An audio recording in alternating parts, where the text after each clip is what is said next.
अस्सलाम वालेकुम बेटा। आज जो है पेपर है आपके पास O level chemistry 5070, variant is 22 and October November 23। Question number 1, same question जिस तरीके से आता है आपके पास। पहला क्वेश्चन, कुछ आपको जो है उन्होंने कंपाउंड्स दिए हैं, मॉलिक्यूल्स दिए हैं और इन केमिकल में से आपको यूज़ करना है। And keep in mind, can be use once, more than once and not at all, इनमें से कुछ भी। ठीक है जी। तो पहला क्वेश्चन जो है इसमें पहला पार्ट जो है waste gas digestion of animals, तो दैट इज़ डिके होता है। आपको बताया था वेजिटेशन का या एनिमल्स का, उससे जो गैस बनती है दैट इज़ मीथेन। तो आपको ऊपर से जो है मीथेन जो है यहाँ से आपको उठा के यहाँ पे लिखनी है। तो यहाँ पे आपके पास आ जाएगा मीथेन। सेकंड क्वेश्चन जो है वो कह रहा है cobalt chloride turn cobalt chloride pink, तो that is it's a test of water.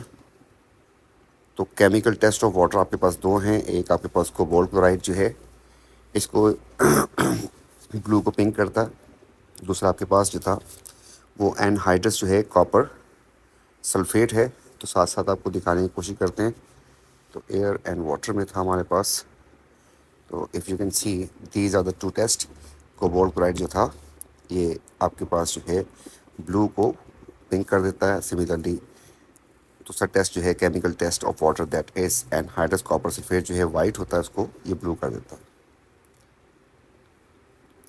Next जो है वो कह रहा है कि react with ethene above 100 to produce ethanol. तो इथीन से इथेनॉल बनानी है तो आपको पता है कि आपको स्टीम चाहिए, मींस वाटर चाहिए। तो वाटर प्लस कर देते हैं एल्कीन में। तो एल्कीन में if you add water means in the form of steam, एक जगह पे एच आ जाएगा और एक जगह पे ओ एच आ जाएगा। तो इस तरीके से आपके पास जो है दिस विल बिकम इथेनॉल। तो again here it will be water. अगर उसने फार्मूला लिखा हो तो फार्मूला लिखना है, नाम लिखा हो तो नाम लिखना है। प्रोडक्ट ऑफ फोटोसिंथेसिस, फोटोसिंथेसिस में आपके पास दो चीज़ें बनती हैं। फोटोसिंथेसिस में कार्बन डाइऑक्साइड एंड वाटर जो है आपको पता है रिएक्शन करते हैं। उसमें आपके पास एक जो चीज़ बनती है that is glucose and second चीज़ है दैट इज़ ऑक्सीजन। तो we need to search here glucose या फिर ऑक्सीजन। तो ग्लूकोज इज़ हियर। तो ग्लूकोज जो है उठा के हम यहाँ पे लिख रहे हैं। देन ही सेज कि एनाइन जो है विद चार्ज -2। अब जो है एनाइन जो है नेगेटिवली चार्ज होता है, उसने लिख भी दिया -2 चार्ज। तो -2 के लिए आके थोड़ी सी आपको एफर्ट करनी पड़ेगी यहाँ पर। तो ये जो है किसी आयनिक कंपाउंड में होगा, राइट। तो यहाँ पर आपके पास क्लोराइड है, ऑक्साइड है, सिमिलरली तो आपके पास जो है चार्ज उसके ऊपर कंप्लीट होना चाहिए। ठीक है, डाइऑक्साइड को उसमें मैं इसलिए काट रहा हूँ कि असल में ये कोवलेंट है। अगर इसकी ऑक्सीडेशन स्टेट आप फाइंड करेंगे तो वो तो -2 आएगी, नो इशू। लेकिन actually it is a covalent compound, तो चार्ज नहीं होगा इसके ऊपर। ठीक है, तो आपके पास आयनिक जो है that will be better one. तो आपके पास दिस आयनिक कंपाउंड, इसमें आपके पास +2, इट इज़ -1, जबकि इसमें आपके पास +2 इसके ऊपर होगा एंड इसके ऊपर -2 होगा। तो दैट इज़ ऑक्साइड। तो हमें मैग्नीशियम ऑक्साइड उठा के लिखना है यहाँ पर। तो magnesium oxide. Keep in mind, आपका दिल कर रहा होगा फार्मूला लिखने की कोशिश करेंगे, नहीं लिखना आपको, वहाँ से ऊपर से उठा के लिखना। तो जो फार्मूला अगर गिवन हो तो फार्मूला लिखना है, अगर नाम हो तो नाम यूज़ करना था। Question number 2, chromium is a transition metal, sodium is an element of group 1. Two physical properties of chromium that are different from sodium. Sodium के साथ तो ड्रास्टिक चेंज है इनका ठीक ठाक वाला, ठीक है। बाकी मेटल से थोड़ा कम होता है, इनसे ज़रा ज़्यादा होगा। दूसरी बात जो है इसने हाईलाइट करवाई है, आपको फिजिकल प्रॉपर्टीज़ लिखनी है, ठीक है। तो आपने इसमें वेरिएबल ऑक्सीजन स्टेट वाली बात जो है वो नहीं करनी, कंपाउंड वाली बात नहीं करनी। अगर कंपाउंड बनाते हैं तो आपको नंबर 1 इसमें आ जाएगा आपके पास कि एज़ कम्पेयर टू उसके तो बहुत सारी प्रॉपर्टीज़ हो रही है यहाँ पे जितने पॉसिबल। तो नंबर 1 हाई मेल्टिंग पॉइंट होगा, उनके मेल्टिंग पॉइंट लो होते हैं एंड बॉइलिंग पॉइंट भी लिख लेते हैं। नंबर 2 जो है इस तरीके से आपके पास हाई डेंसिटी आ जाएगी, उनकी डेंसिटी लो होती है, ठीक है। आपको पता सोडियम जो है वो सॉफ्ट मेटल्स होते हैं तो दे आर हार्ड, ठीक है। तो ये इनकी प्रॉपर्टीज़ आ गई, फिजिकल लिखनी थी। इसके बाद यहाँ पर कह रहा है कि इसमें प्रोटॉन नंबर बताएं। तो प्रोटॉन नंबर आपको पता है कि जो लोअर नंबर होता है ये प्रोटॉन नंबर होता है, तो आपने 24 लिख दिया। न्यूट्रॉन जो है आपको पता है कि इनमें से माइनस करना होता है, जब माइनस कर देंगे इसमें के ये बन जाएगा हमारे पास 53 माइनस 24, दैट इज़ 29। तो ये भी सिंपल सा क्वेश्चन था, 2 मार्क हो गए इसमें। अच्छा जी, इसके बाद chromium oxide react with carbon and chlorine to produce this, construct symbolic equation. तो सिंबॉलिक इक्वेशन वही हम सिंबल्स यूज़ कर रहे होते हैं। तो first thing he has given you that is this one, and then you need to react with the carbon and then with the chlorine. Chlorine keep in mind it is diatomic form, Cl2 लिखना पड़ेगा आपको, and to produce chromium 3 chloride. तो chromium 3 chloride का उसने formula दे दिया आपको, CrCl3 लिखना है आपको, एंड कार्बन मोनोक्साइड लिखनी थी, तो कार्बन मोनोक्साइड भी लिख दी। Now the need is balancing. Balancing के लिए आपके पास यहाँ पे ये 2 थे, तो आप इसको 2 कर दें पहले। एंड सिमिलरली इसमें स्टेट सिंबल का वर्ड नहीं यूज़ किया उसने, सिर्फ सिंबॉलिक फॉर्म बोला इसको। अच्छा, स्टेट सिंबल जब तक बोले ना आप ना लिखें। इसके बाद जो है आपके पास क्लोरीन की अगर बात करते हैं, तो क्लोरीन इस तरीके से आपके पास हो जाएंगे 6, तो you need to place here 3, ये भी हो गया। इसके बाद जो है आपके पास ऑक्सीजन जो है वो है 3, 3 ऑक्सीजन करने के लिए आपको यहाँ पे 3 करना पड़ जाएगा, and similarly carbon will be 3। तो ये आपके पास इसकी बैलेंस केमिकल इक्वेशन होगी, सब कुछ इसने बता दिया था और लेके चलना था। सोडियम आयन की जो है आपको इलेक्ट्रॉनिक कन्फिग्रेशन लिखनी है। तो सोडियम को जाके चेक करें तो दैट इज़ 11 एंड 2 8 एंड 1। इसका मतलब कि ये इलेक्ट्रॉन जब लूज़ करेगा, एक ही लूज़ कर सकता है आपको पता है, तो 2 8 रह जाएगा। तो आपके पास जो है आपको इसमें 2 आ जाएंगे पहले वाले में और 8 आ जाएंगे आपके पास सेकंड वाले में। तो either you need to use dot और फिर क्रॉस, और इस तरीके से बना दिया आपने। एंड इसका चार्ज क्योंकि इसने एक इलेक्ट्रॉन लूज़ कर दिया तो +1 चार्ज होगा इसका। Then next part is he says कि observation made different metals heated with in oxygen. जिनको ऑक्सीजन के साथ जब हीट किया तो इसने कहा कि lanthanum form layer of oxide rapidly but does not burn. तो आप इसको नोट करते रहें। Mercury do not form layer. अच्छा, निकल फॉर्म लेयर स्लोली। ऊपर आ गया था आपके पास रैपिडली, इधर आ गया स्लोली, इधर कह रहा है कि रिएक्शन ही नहीं किया। अच्छा जी, उसके बाद ये कह रहा है कि यहाँ पर बर्न भी हो गया। तो इनमें से जो है सबसे ज़्यादा रिएक्टिव मेटल कौन सा हो रहा है आपको नज़र आ रहा है इसमें, तो this is most reactive while this is least reactive. अब वो कह रहा है रिएक्टिविटी के हिसाब से इनको अरेंज करना है। लीस्ट रिएक्टिव को आपको फर्स्ट लिखना है, तो लीस्ट आपके पास आ जाएगा मर्करी। उसके बाद मोस्ट में आपके पास आ जाएगा सोडियम।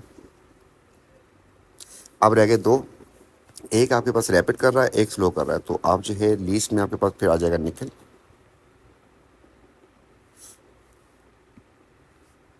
एंड वहाँ पर आपके पास आ जाएगा लैंथेनम।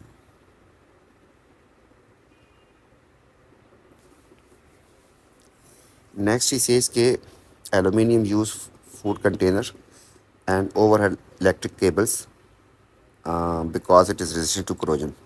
तो फर्स्ट ही सेज के रेजिस्टेंस टू क्रोजन की बात की है, तो आपको बताया था आपके पास 2 मार्क्स दे रहा है, तो marks allocation is a very important, उसका ज़रा देखना होता है। तो आप बताएं कि aluminium has non porous oxide layer. Aluminium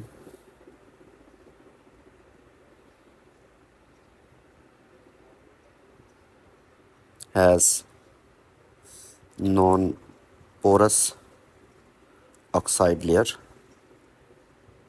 तो आपको इस पर 1 मार्क मिलेगा, राइट। तो आपके पास जो है एलुमिनियम के ऊपर ऑक्सीजन अटैक करती है, उसके ऊपर एक लेयर बन जाती है जिसमें पोर्स नहीं होते, इसलिए फर्दर इसमें ऑक्सीजन पेनिट्रेट नहीं कर सकती। तो ये बात लिखने का भी आपके पास दूसरा मार्क होगा। So oxygen can not penetrate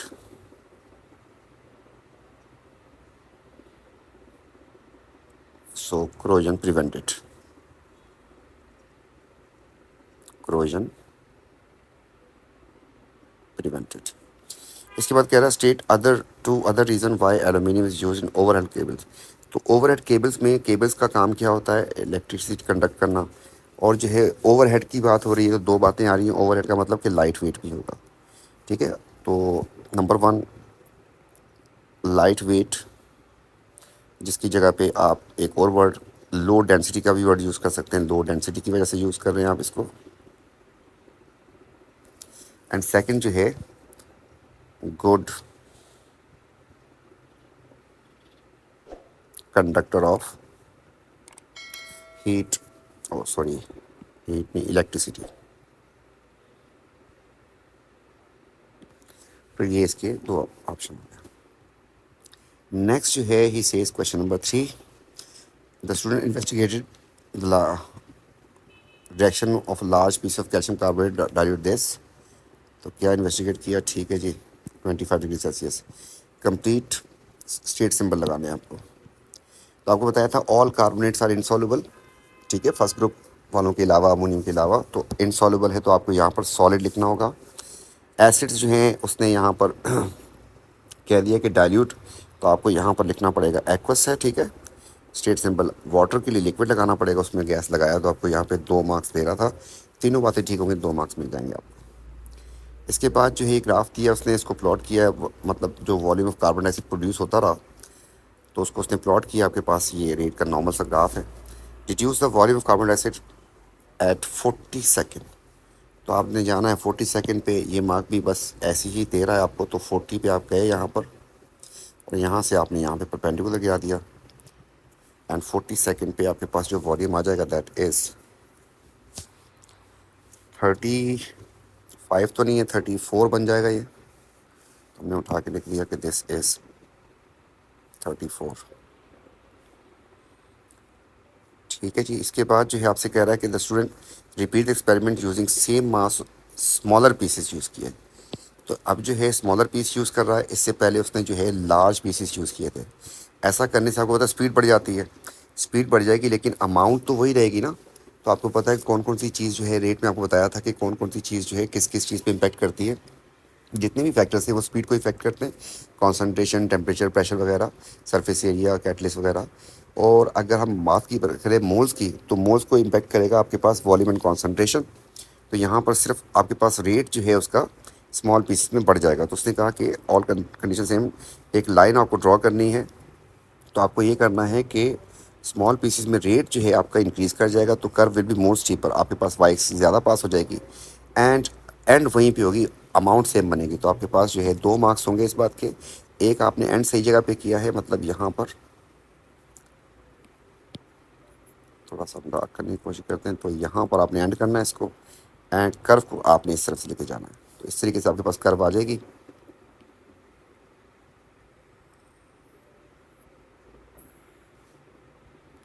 ठीक हो गया जी, ये इसको एक्स्ट्रा तक ले जाएं। तो ये आपके पास 1 मार्क इस बात का है कि आपने एंड सही जगह पे किया, 1 मार्क मोस्टली पर हो जाएगी। ये दूसरा मार्क हो गया, लेबल करने का बोला है, ड्रॉ द लाइन वन, ठीक है, अभी कुछ नहीं बोला इसने तो ख़त्म, वरना लेबल का बोलता है तो हमें फिर लेबल का भी ख्याल करना होता है। Next, the student repeated experiment 20 degree Celsius, all condition same. इससे पहले कहाँ पे किया था उसने, 25 पे किया था। तो जब 20 पे करेगा तो असल में उसने टेम्परेचर कम कर दिया। तो टेम्परेचर कम करने से जो है वो कह रहा है इफेक्टिव कूलिंग को यूज़ करो, और जो है आप बताओ। तो आप याद रखिएगा, जब टेम्परेचर कम करते हैं तो आपने टेम्परेचर के साथ काइनेटिक एनर्जी का वर्ड लाजमी यूज़ करना। तो you need to write here by decreasing temperature, kinetic energy of particles decreases, less effective या frequent collisions. Effective collisions are more appropriate, more better, it's a better than frequent collision. Frequent collision सारी की सारी collision काम की नहीं होती, सिर्फ effective collision. So less effective collision are resulting lower rate, ठीक है, how rate of reaction. इसके बाद कह रहा है कि the sample of carbon dioxide is put into gas syringe. अच्छा, the end of the syringe is then blocked, so gas cannot escape. Explain using kinetic energy why increasing pressure in a gas syringe decrease the volume of gas when temperature stays same.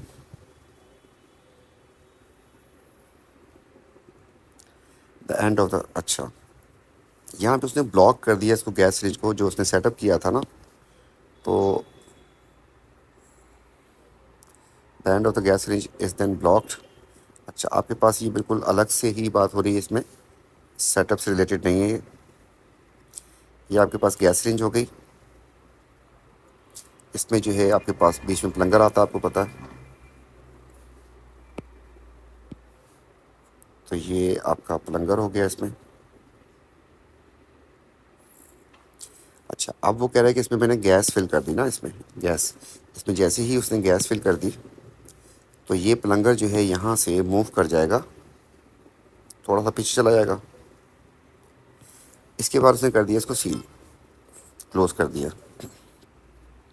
Explain using kinetic particle, explain increasing pressure, why increasing pressure in the gas range decreases the volume of gas. अच्छा अच्छा, अब जो है उसने gas fill कर दी थी, अब वो कह रहे हैं इंक्रीजिंग प्रेशर अब उसके ऊपर अप्लाई कर रहा है। तो जब इसको मूव करवाएगा आगे की तरफ, ठीक है, थोड़ा सा मिसरीड किया था हमने, तो ये कह रहा है इसको अगर अब मूव करवाएगा आगे की तरफ तो उससे क्या होगा, वॉल्यूम जो है इसका कम हो जाएगा। उसकी वजह क्या है, द पार्टिकल्स हैव स्पेसिस। तो जब इनकी स्पेसिस ज़रा ज़्यादा होंगी तो अगर आप इनके ऊपर प्रेशर लगाएंगे तो they will move close together, जिसकी वजह से वॉल्यूम जो है आपका वो कम हो जाएगा। तो आपके पास जो है बाय इंक्रीजिंग प्रेशर ये आगे की तरफ मूव कर जाएगा, वॉल्यूम कम हो जाएगा। यही बात आपसे पूछ रहा है कि explain using kinetic particle theory why increasing pressure decreases the volume of gas range at when the temperature stays same. तो यहाँ पर आपको ये बताना है कि gaseous particles have large spaces, बस large between them, by increasing pressure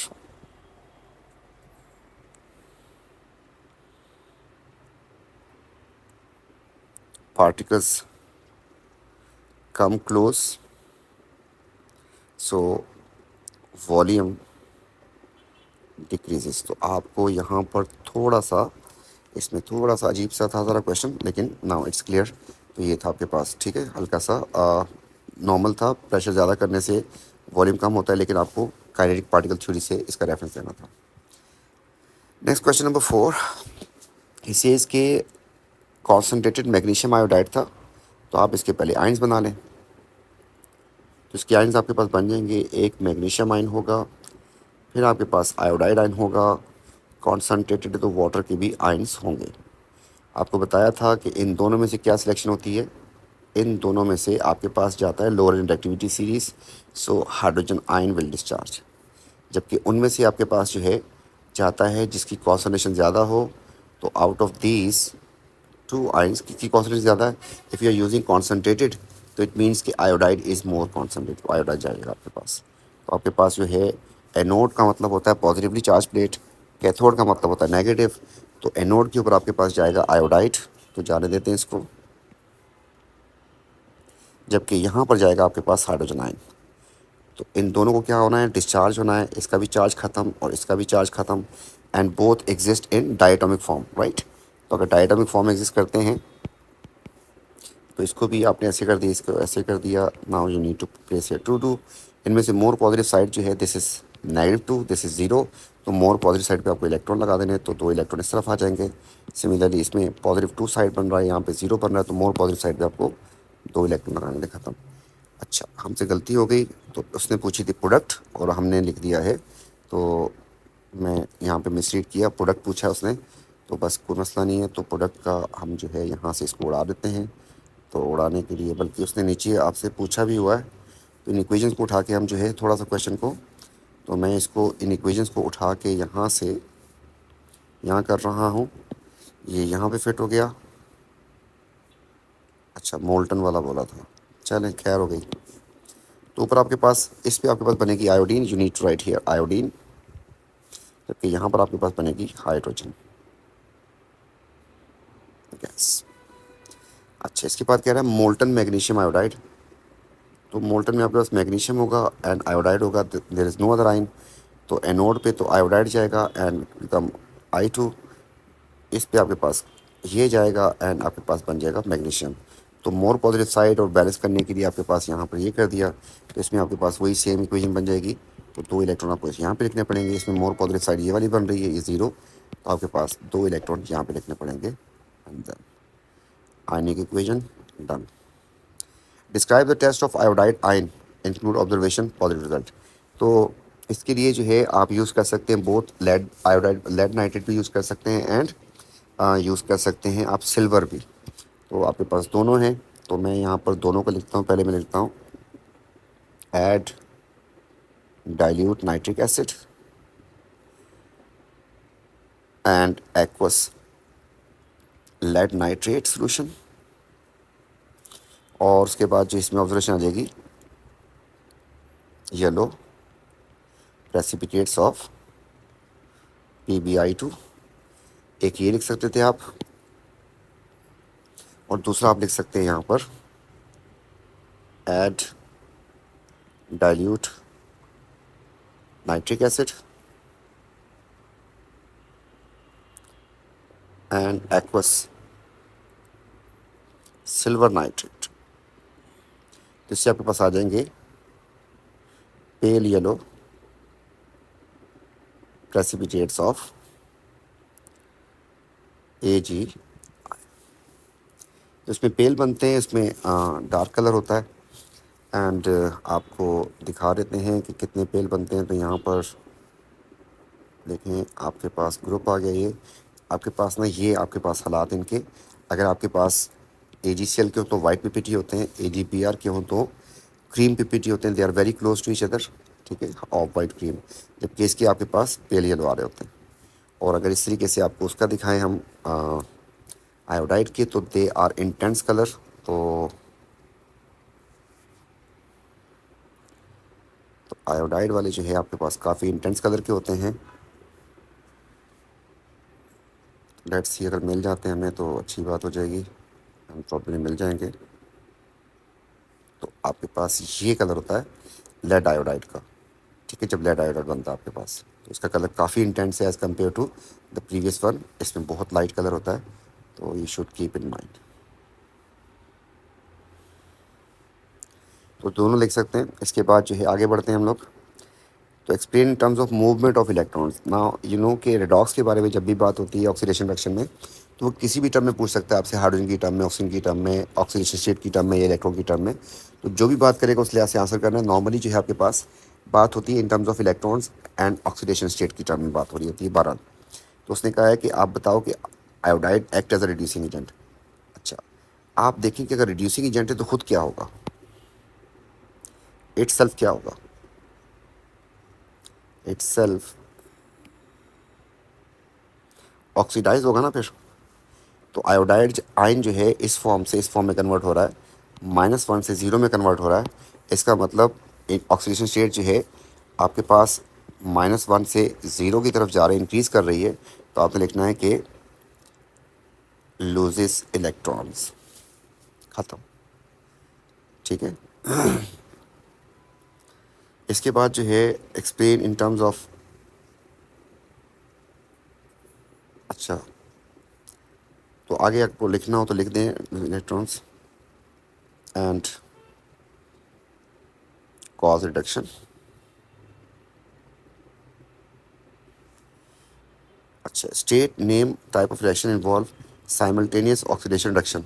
इन दोनों के लिए जो है दोनों जब ऐड हो जाते हैं तो हमारे पास बन जाता है redox. That is quite simple, oxidation reduction को ऐड कर देते हैं तो रेडॉक्स बन जाता है।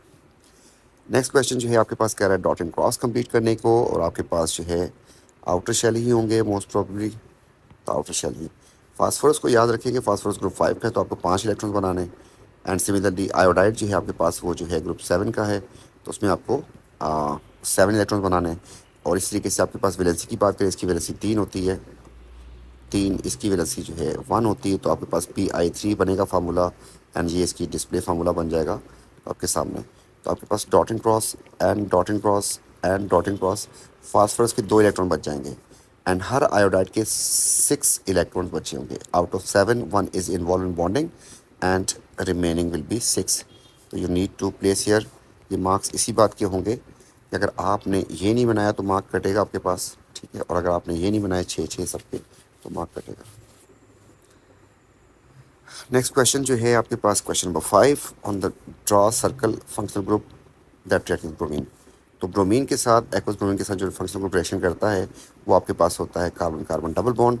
उस पर आपको सर्कल बनाना है, तो सर्कल के लिए जो है हमने यहाँ पर इसको कर दिया ये सर्कल।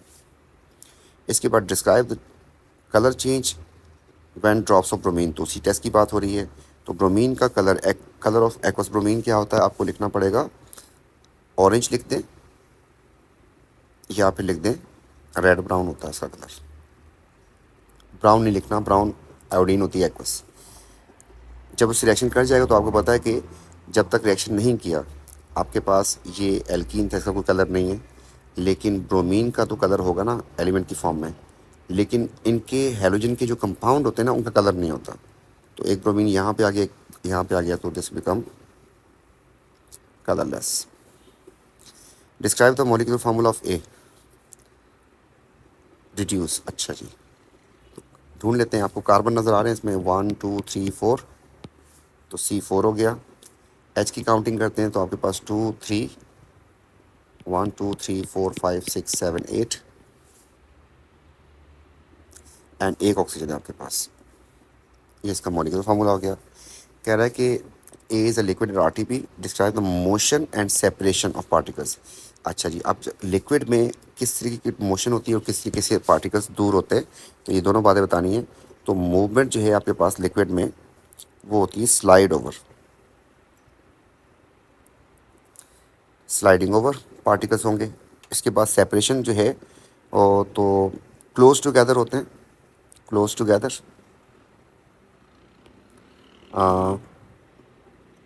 विदाउट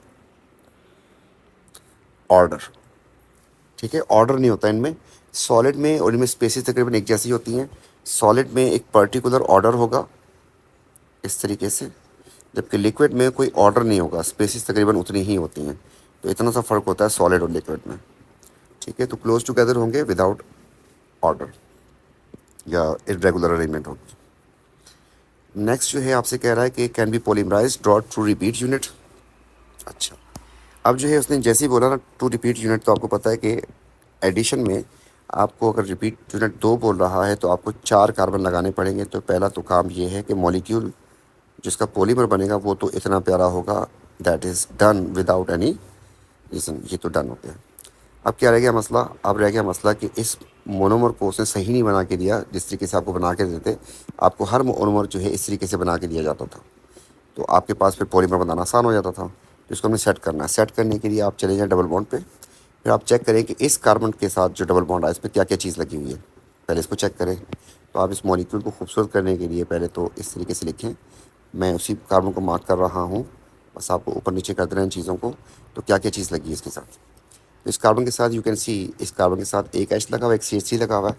तो एक तरफ H कर दें ऊपर या नीचे और एक तरफ कर दें CH3। सिमिलरली दूसरे कार्बन पे चलें तो दूसरे कार्बन पे जाके चेक करें तो इस पर आपके पास एक H है और एक सिमिलरली फिर CH3 आपके पास आ रहा है। तो इस कार्बन के ऊपर भी आपको एक H लगाना है और एक CH3 लगाना है आपको। तो आप CH3 को ऊपर कर दें, H को नीचे कर दें, कोई टेंशन नहीं है। तब जब आपके पास मोनोमर सेट हो गया तो फिर पॉलीमर बनाना मसला नहीं है। आपने ऊपर HH लगा दिए, नीचे लगा दिए CH3 and CH3 CH3 and CH3। तो इस तरीके से आपके पास ये डन हो गया। Two environmental challenges dispose of plastics. अच्छा, अब आपको ये बात बताई थी उसमें। तो नंबर 1 ये नॉन बायोडिग्रेडेबल होते हैं, तो लैंडफिल साइट का मसला बनेगा, वहाँ पर डिके तो उनका होता नहीं है। तो नंबर 1 जो है एनवायरमेंटल प्रॉब्लम, तो ये फिल कर देंगे लैंडफिल साइट्स जो होती हैं, लैंडफिल साइट्स को। वजह क्या है, because non biodegradable, non biodegradable.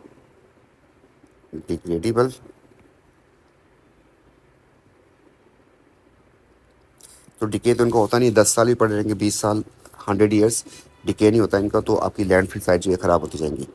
And number 2 हो जाएगा प्रोड्यूस टॉक्सिक फ्यूम्स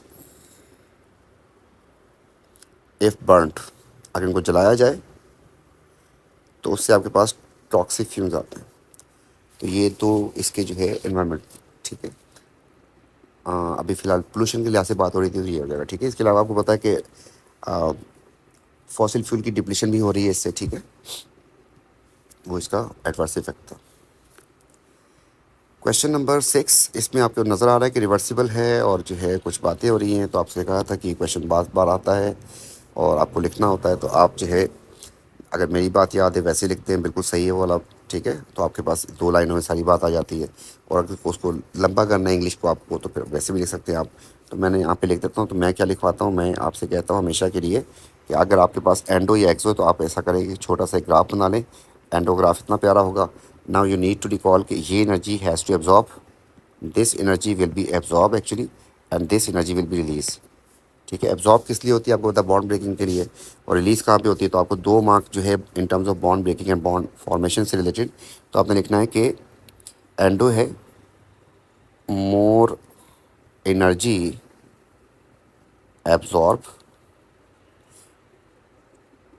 एंड जगह छोड़ रहे हैं यहाँ पर, देन एनर्जी, एनर्जी का वर्ड पूरा लिखिएगा आप, एनर्जी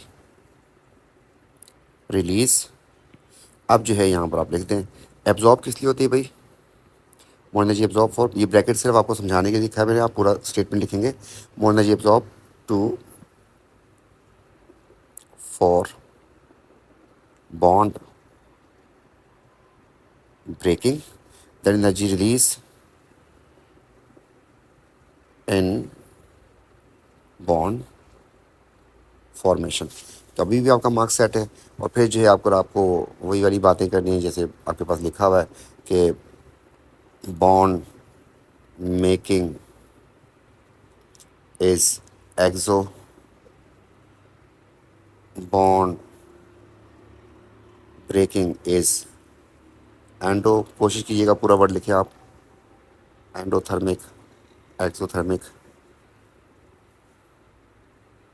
फिर आपको वो वाली बात के more energy absorb then released. तो ऐसा करना आपकी मर्ज़ी है, ठीक है। तो ठीक है, ये वाली बात जो है हम आपको करवा रहे थे, दैट इज़ क्वाइट बिल्कुल परफेक्ट आंसर है। और जो है आपको इसको अच्छे तरीके से समझ लें, जब भी कोई केस आएगा तो आप उसमें ये लिख सकते हैं आराम से, सुकून से।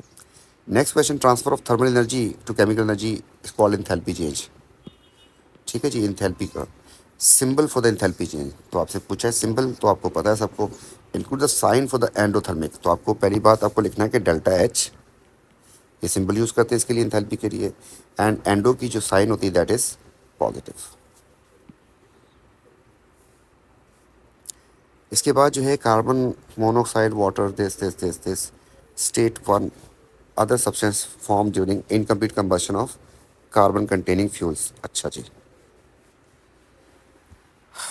तो क्या क्या बता दिया उसने, बताया इनकम्प्लीट कंबशन में आपके पास कार्बन मोनोऑक्साइड बनती है, वाटर बनता है, एंड कार्बन डाइऑक्साइड बनती है। स्टेट 1 अदर सब्सटेंस, तो क्या चीज़ मिसिंग है, कार्बन मिसिंग है, ठीक है। तो आपको बताया था कि किसी भी हाइड्रोकार्बन की कंबशन में वाटर तो बन जाएगा, इसको ऑक्सीजन कम चाहिए होती है। फिर कुछ को कार्बन दोनों मिल जाएगा, ऑक्सीजन कुछ को एक मिलेगा और कुछ को कुछ नहीं मिलेगा। तो आपके पास उसने इसका भी टाइम बता दिया, इसका भी बता दिया, इसका भी बता दिया। तो आपने लिखना है, नेम लिखना है उसका, that is carbon.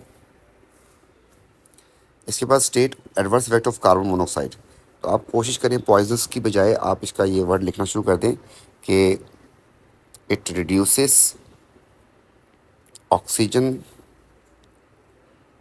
Carrying ability of blood लिख दें, या जिनके पास बायो है they know they can write haemoglobin, haemoglobin लिख दें या ब्लड लिख दें, एटलीस्ट कम से कम ये लिखें पॉइजनस की बजाय।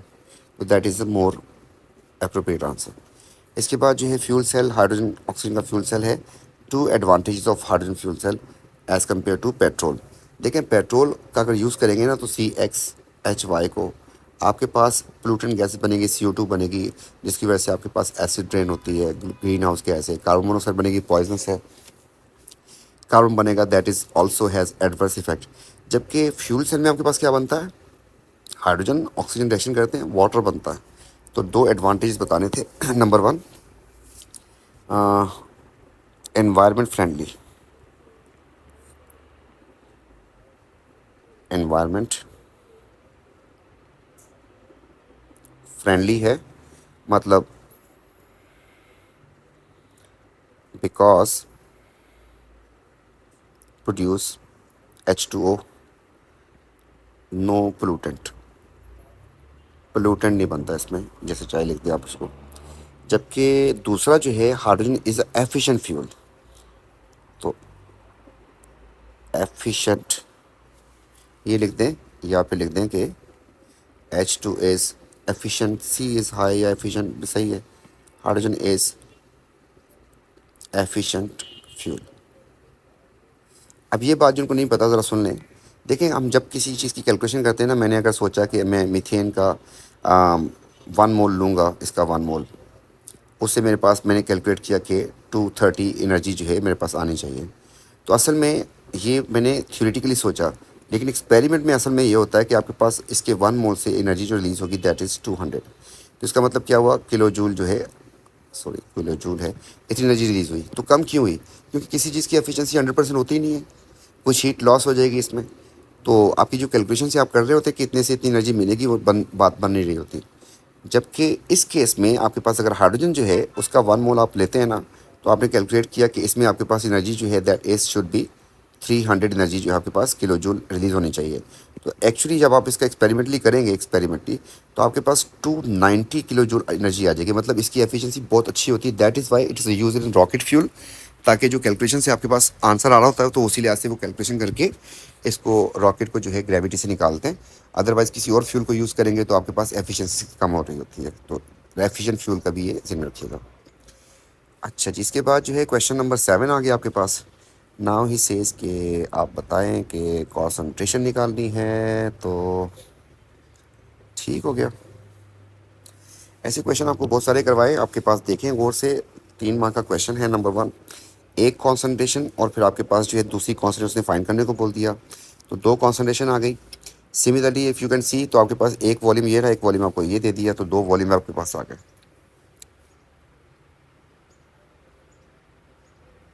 अच्छा, अब जो है इस केस में आपको ये वाला फार्मूला तो यूज़ करना पड़ेगा, C1V1 is equal to C2V2। अब देखना केमिकल एक है या दो है, तो आपके पास एक केमिकल है सोडियम कार्बोनेट, दूसरा है हाइड्रोक्लोरिक एसिड। इसका मतलब N1 और N2 भी आएगा। तो कहानी ख़त्म। इसको पकड़े नीचे उतारे, और इसको भी पकड़े और नीचे उतारें। और ये 3 मार्क का क्वेश्चन हम 2 लाइनों में ख़त्म करने जा रहे हैं। इसका CV लिख देता हूँ फ़िलहाल। इसका CV/N इसके नीचे, इसका CV/N इसके नीचे। तो HCl की कॉन्सेंट्रेशन देखें, तो कह रहा है कि find the concentration of HCl, ये बोल रहा है आपको। इसकी कॉन्सेंट्रेशन को छोड़ दें। इसका वॉल्यूम कितना था?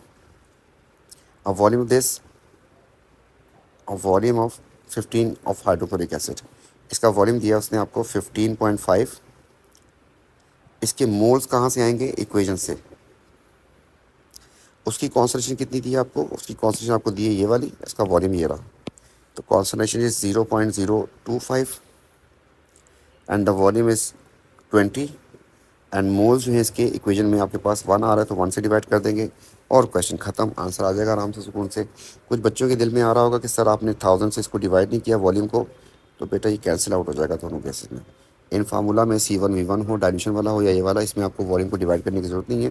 तो आपके पास डायरेक्ट जो है इसका आंसर आ जाएगा। तो इस केस में this will become 1025 into 20 and divide by 15.5 and उसको मल्टीप्लाई करना है 2 से। So the answer is 0.645।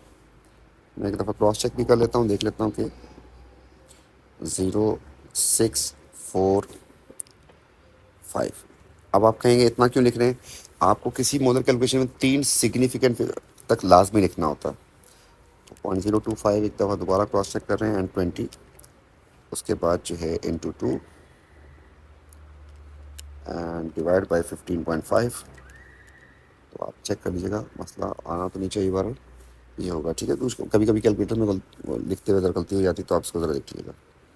तो दिस इज़ आंसर। इसके बाद कह रहा है कि मिथाइल ऑरेंज का कलर क्या होता है। तो आपको ये कलर चेंज पता होने चाहिए बहरहाल।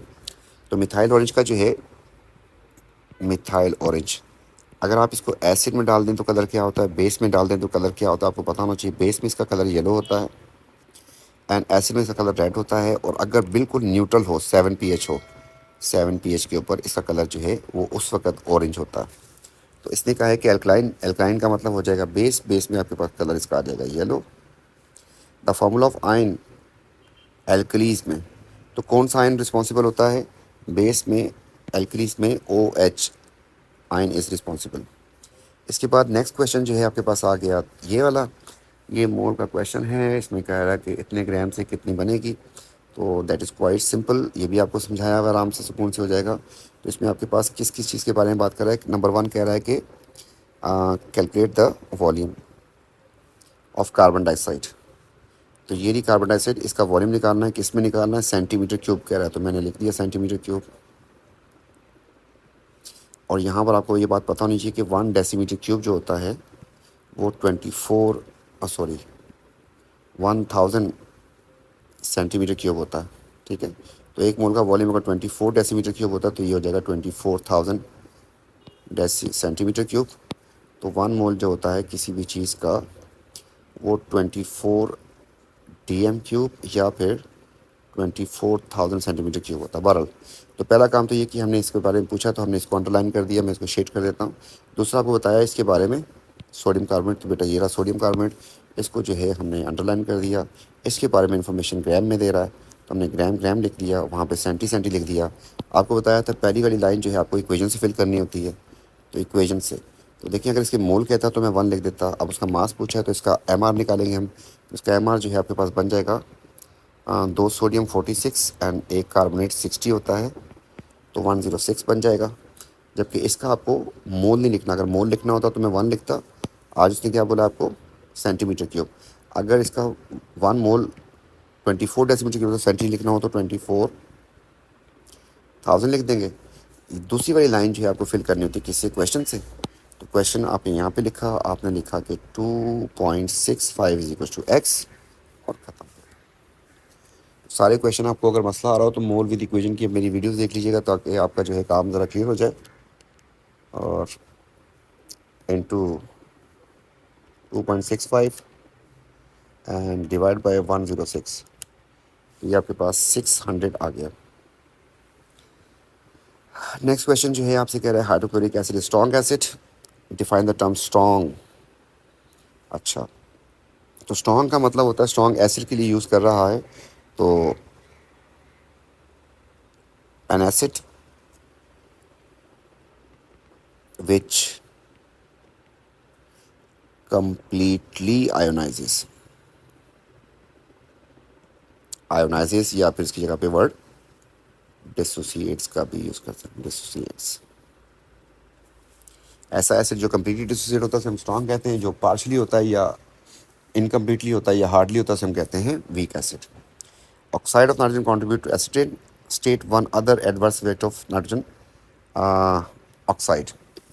तो एसिटेन के अलावा जो है आपको पता है कि कोई भी एसिडिक गैस होगी तो इरिटेटिंग टू रेस्पिरेटरी प्रॉब्लम होगा, आइस को इरिटेट करेगी।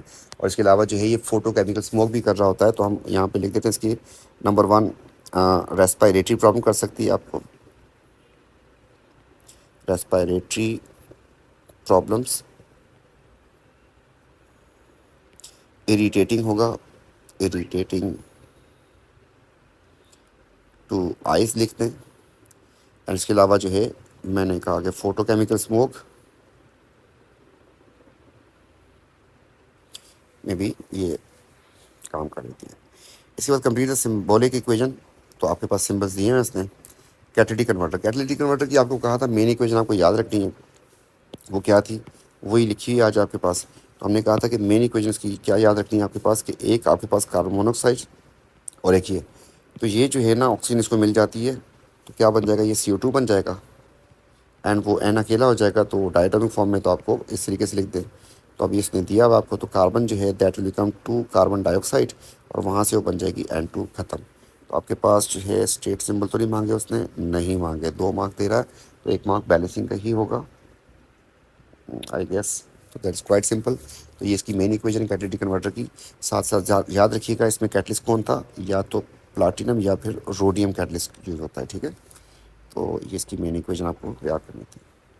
नेक्स्ट क्वेश्चन जो है आपके पास क्वेश्चन नंबर 8 आ गया।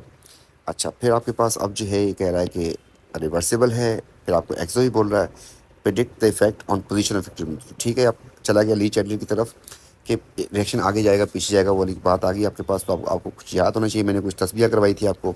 अच्छा जी, अब वो कह रहा है कि व्हेन प्रेशर इज़ इंक्रीज, तो प्रेशर की तस्बीह याद होनी चाहिए। प्रेशर ज़्यादा करने से क्या होता था, तो जाता था reaction to less moles of gases की तरफ जाता था।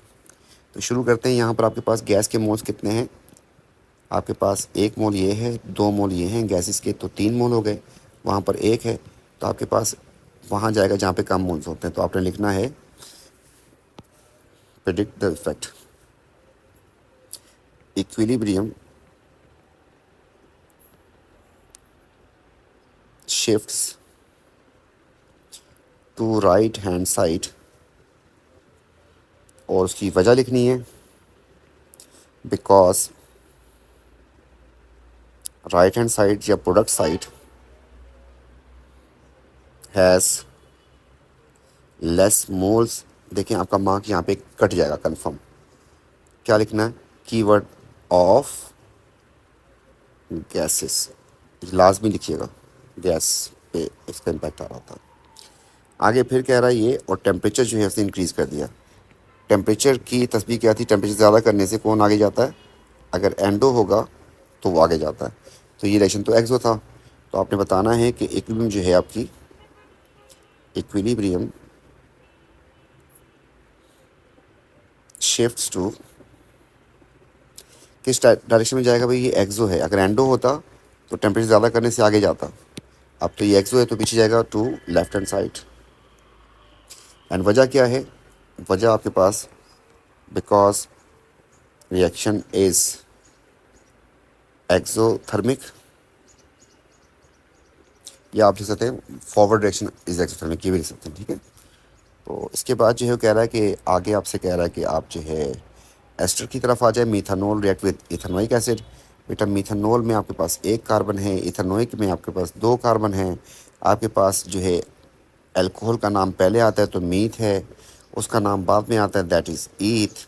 अच्छा जी, यहाँ पर क्या करना होता है, आपको इसके साथ लगाना पड़ता है आयल, जबकि वहाँ पर एनोएट। तो ये आपके पास नाम हो गया। अब उसके बाद उसने कहा डिस्प्ले फार्मूला बना के दिखाओ। तो डिस्प्ले फार्मूला आपने करना क्या है, तो एक तरफ 1 कार्बन रखेंगे, एक तरफ आप रखेंगे 2 कार्बन, बीच में क्या लगाना होता है आपको, ऑक्सीजन। तो ऑक्सीजन जो है बीच में आपने रख दिया, इस तरीके से ये इनकी पार्टीशनिंग हो गई, ठीक है। आपके पास 1 कार्बन 2 कार्बन। अब जो एसिड वाले होता है ना ऑक्सीजन के साथ, जो एसिड वाली साइड है उस पर आपके पास ये लगा होता है, तो आपने क्या किया, इसके ऊपर लगा दिया ये।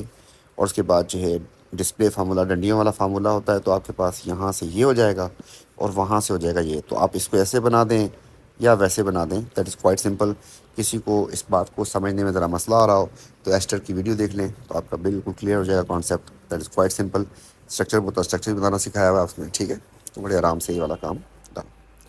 इसके बाद कह रहा है कि methanol as a member of alcohol homologous series, general properties of homologous series. तो बेटा general properties of homologous series में मैं कोशिश करता हूँ कि लिख दूँ यहाँ पर नंबर 1 सेम फंक्शनल ग्रुप होगा, ठीक है। मैं इसके नंबरों को छोड़ देता हूँ तो मैं आपको खुद बताना एक। नंबर 2 सेम जनरल फार्मूला होगा, सेम केमिकल रिएक्शंस होंगे या प्रॉपर्टीज़ होंगी। फिर इसके बाद जो है gradual change in physical properties होगा, मतलब जैसे कार्बन की चेन बढ़ती है तो melting point, boiling point, density, सब कुछ इंक्रीज़ कर रहा होता है, कुछ चीज़ें डिक्रीज़ कर रही होती हैं।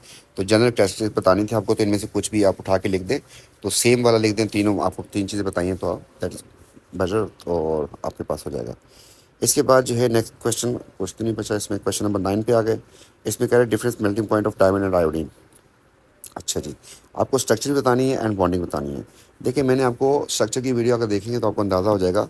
स्ट्रक्चर हमारे पास 2 टाइप के होते हैं, या तो होता है सिंपल या होता है जाइंट। ठीक है। दो तरह के स्ट्रक्चर होते हैं, या तो सिंपल होगा या फिर होगा जाइंट। जाइंट स्ट्रक्चर वो होता है जिसको आप बनाते जाएं एंडलेस हो, बनता ही जाए, ख़त्म ही ना हो रहा हो, ठीक है, आगे जाते जाएं। सिंपल वो होता है जो ख़त्म हो जाए, जैसे H2O बोला तो ये बनाया मैंने, ख़त्म हो गया। CH4 बोला तो मैंने बनाया तो ख़त्म हो गया। तो आपके पास जितने भी आयनिक होते हैं ना, सारे जाइंट होते हैं, ठीक है। आप बॉन्डिंग में जाके स्ट्रक्चर में देख सकते हैं। इस तरीके से आपके पास मेटेलिक सारे जाइंट होते हैं, आप बनाते जाएंगे, ख़त्म नहीं होंगे। और सिंपल आपके पास 95% सिंपल होता है, ठीक है। तो ये बात खैर बोल लेते हैं यहाँ पर कि आपके पास जो है स्ट्रक्चर की बात करते हैं तो आपके पास आयनिक, मेटेलिक एंड फिर जो है आपके पास कोवेलेंट आ जाता है। आयनिक का स्ट्रक्चर जो है ना जाइंट होता है। क्यों जाइंट होता है? आपके पास अगर Na होगा, उसकी साइडों पे आप Cl लगाएंगे, और फिर हर Cl की सराउंडिंग में आप सोडियम लगाएंगे, और ये स्ट्रक्चर एंड नहीं होगा। मेटेलिक की बात करते हैं तो ये भी स्ट्रक्चर एंड नहीं होगा, पॉजिटिव आयन्स बनाते जाएं, और फिर आप जो है उसके बीच में इलेक्ट्रॉन्स लगाते जाएं, एंड नहीं हो रहा होता। तो ये भी जाइंट निकला, दोनों जाइंट हो गए। कोरोन में आते हैं तो आपके पास 95% जो है ना सिंपल होते हैं। जैसे आपको बोल दिया वाटर बोल दिया, जैसे आपको CH4 बोल दिया, जैसे आपको I2 बोल दिया, सारे ख़त्म हो जाएंगे। अच्छा, इसके बाद जो है ना इसमें कुछ जाइंट होते हैं आपके पास 5%, जिसमें आपके पास डायमंड है, ग्रेफाइट है, ये वाली बात। अब एक चीज़ ज़रा सुनिएगा, आयनिक में तो आयनिक बॉन्ड टूटेगा, मेटेलिक में मेटेलिक बॉन्ड इलेक्ट्रोस्टैटिक फोर्स टूटेगी। सिंपल में क्या टूटता है? जब मेल्ट बॉयल होते हैं तो सिंपल में आपके पास इंटर मोलिकुलर फोर्सेस टूट रही होती हैं। तो कोवलेंट में इनके मेल्टिंग पॉइंट कम होने की वजह क्या होता है कि एक H2O और दूसरे H2O के दरमियान जो वीक सी फोर्स होती है, छोटी सी, उसको तोड़ना होता है, इसलिए इनके मेल्टिंग पॉइंट लो होते हैं। तो आपके पास ये क्वेश्चन उसके ऊपर बेस जा रहा है, तो 3 मार्क का ये क्वेश्चन था आपके पास। तो यहाँ पर इसको मार्क कर देते हैं। तो उसने कहा कि डिफरेंस बताएं इसका, किस किस का, डायमंड का एंड आयोडीन का। तो इसका मैंने डिप्लोमेटिक आंसर पूरा पूरा पक्का लिखवाया किसी मैक्रोमोलिक्यूल के लिए। तो आपने लिखना था कि डायमंड हैज़ जायंट, ये वर्ड की है, आपको लिखना है, ठीक है। स्ट्रक्चर बोला उसने, जायंट मोलिक्यूलर स्ट्रक्चर। अब ये मॉलिक्यूल का टर्म किसके लिए यूज़ करते हैं, ये बात आपको पता नहीं चाहिए। मॉलिक्यूल का टर्म हम यूज़ करते हैं किसके लिए? कोवेलेंट के लिए। तो जायंट मॉलिक्यूलर स्ट्रक्चर। आगे आपको लिखना है with network of strong covalent bond. ये सिंपल मॉलिक्यूल नहीं है, ये मैक्रो मॉलिक्यूल है। इसमें आपको एक बॉन्ड नहीं, सारे, बहुत सारे, करोड़ों अरबों बॉन्ड तोड़ने होंगे। इसलिए ठीक है, आपके पास यहाँ पर कीवर्ड आ रहा है, एक तो नेटवर्क है और दूसरा है स्ट्रॉन्ग कोवेलेंट बॉन्ड। किसी मैक्रो मॉलिक्यूल में आपसे कभी पूछे कि डायमंड का, ग्रेफाइट का, सैंड का मेल्टिंग पॉइंट ज़्यादा क्यों, बताओ उसको कि जाइंट मॉलिक्यूल है with many strong covalent bond.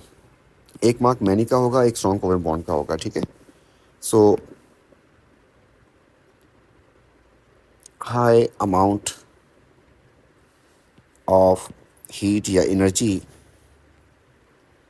Required, मतलब हाई मेल्टिंग पॉइंट। अब इसको ओ लेवल में आप लोग ज़रा होश में रहें। आप कभी भी जब कंपैरिजन पूछता है तो आप एक लिख के भाग जाते हैं, भागें मत, 3 मार्क से उठाने हैं आपको। अब लिखना है आपको while, while I2 is simple covalent molecule, या कोवेलेंट कार्ड भी देता हूँ, मॉलिक्यूल का मतलब भी कोवेलेंट होता है। Simple molecule with only, weak लिखें, इंटर मोलिकुलर फोर्सेस, पूरा वर्ड लिख दें, ठीक है। तो मैं यहाँ पे शॉर्ट किया आप इंटर मोलिकुलर फोर्सेस। तो रिजल्टिंग लो मेल्टिंग पॉइंट, ऐसा इसलिए कि दिया, देखो आपको चीज़ नज़र आ रही होगी, वहाँ पर स्ट्रॉन्ग का वर्ड यूज़ किया था, आपको नज़र आया, पता नहीं कि नहीं नज़र आया। यहाँ पे स्ट्रॉन्ग का वर्ड यूज़ किया तो इसलिए आपका मेल्टिंग पॉइंट हाई होगा। यहाँ पर मैंने वीक का वर्ड यूज़ किया तो मेल्टिंग पॉइंट लो होगा, ठीक है। तो बी केयरफुल, जब भी आपके पास ये आए स्ट्रक्चर, आपने जाइंट और सिंपल से स्टार्ट करना है, उसके बाद जो आपको बॉन्डिंग बतानी है और फिर आगे लेके जाना है। इलेक्ट्रिक कंडक्टर्स बोल रहा है आयोडीन की, इसकी दोनों की बता दो आप। तो कैल्शियम की और इसकी डिफरेंस बताना है। तो ठीक है, कैल्शियम मेटल है, उसके पास फ्री इलेक्ट्रॉन्स होंगे, आयोडीन मेटल नहीं है, उसके पास फ्री इलेक्ट्रॉन्स नहीं होंगे। तो calcium is metal have free electrons so can conduct. ये बात लाजमी लिखिएगा, उसने पूछा है आपसे, ठीक है। While iodine has no free electrons so cannot conduct. Diamond graphite different forms of in terms of structure why graphite is a lubricant। तो आपके पास lubricant मतलब ये स्लाइड ओवर कर सकती है, इसमें लेयर्स होती हैं, तो बिटवीन लेयर्स जो है ना आपके पास ये इस तरीके से हेक्सागोनल रिंग्स में अरेंज होता है, आपको पता है। और इनके दरमियान जो है ना एक लेयर हो गई आपके पास, फिर दूसरी लेयर हो गई, उनके दरमियान जो है ना वीक फोर्सेस होती हैं। उन फोर्सेस का नाम क्या था मेंशन करना लाजमी है, जिसकी वजह से ये स्लाइड ओवर कर सकते हैं। तो between layers of atoms weak force का नाम क्या था wander wall forces allows the layers to slide over।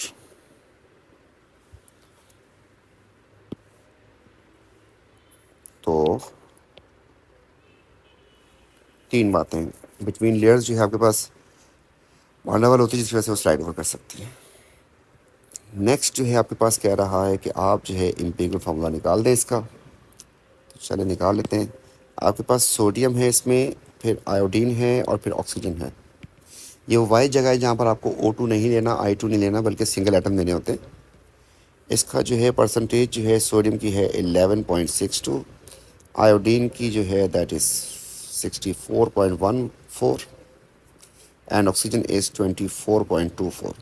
इसको इसके AR से डिवाइड करना है 16 से, इसको इसके AR से 127 से, इसको इसके AR से 23 से डिवाइड करना। और फिर 2 मार्क्स हैं तो मेरे ख्याल में सिंपल सा ही लग रहा है। 11.62 डिवाइड बाई 23, तो ये बन गया आपके पास 0.5052। अच्छा, मैं क्यों लिख रहा हूँ ज़्यादा सिग्निफिकेंट फिगर, ताकि मेरा जो है ना जान छूटी रहे, इससे गलती ना हो। तो 0.5 है ये, ठीक है। तो जितने ज़्यादा सिग्निफिकेंट फिगर हो तो आपका आंसर उतना अच्छा आ जाता है। राउंड ऑफ ना करें, कोशिश करके आखिर में करें। 64.14 डिवाइड बाई 127, तो आंसर इज़ 0.5050। एंड सिमिलरली वहाँ पर चलते हैं तो 24.24 डिवाइड बाई 16 एंड 16 से बन रहा है आपके पास 1.515। इनमें से छोटी वैल्यू से डिवाइड करते हैं तो छोटी वैल्यू आपके पास यही आ रही है, तो कॉपी किया इसको, और जो है यहाँ पर भी, यहाँ पर भी, यहाँ पर भी सब में डिवाइड करना, तो डिवाइड कर देते हैं। इधर भी, इधर भी एंड फिर इधर भी। तो अपेरेंटली तो नज़र आ रहा है मुझे यहाँ पर ये 1 बनेगा, ये भी 1 बनेगा, जबकि वो बन जाएगा आपके पास 3 बन जाएगा मेरे ख्याल में। चुपचाप देख लेता हूँ। डिवाइड बाय 0.5050, 3 आ गया सीधा सीधा। अब यहाँ तक जो है आप कोशिश करेंगे इसको पूरा लिख के आए। बच्चे मार्क लूज़ करते हैं इसमें, तो आपको फार्मूला लाजमी लिखना, उसने जगह छोड़ी थी, अगर ना भी दे तो आप खुद से लिख के आए। That is Na and then IO3। तो ये था बेटा आपके पास नवंबर 23 का वेरिएंट 22। तो नेक्स्ट पेपर में मिलते हैं इंशाल्लाह, तब तक ये टेक केयर, अल्लाह हाफ़िज़।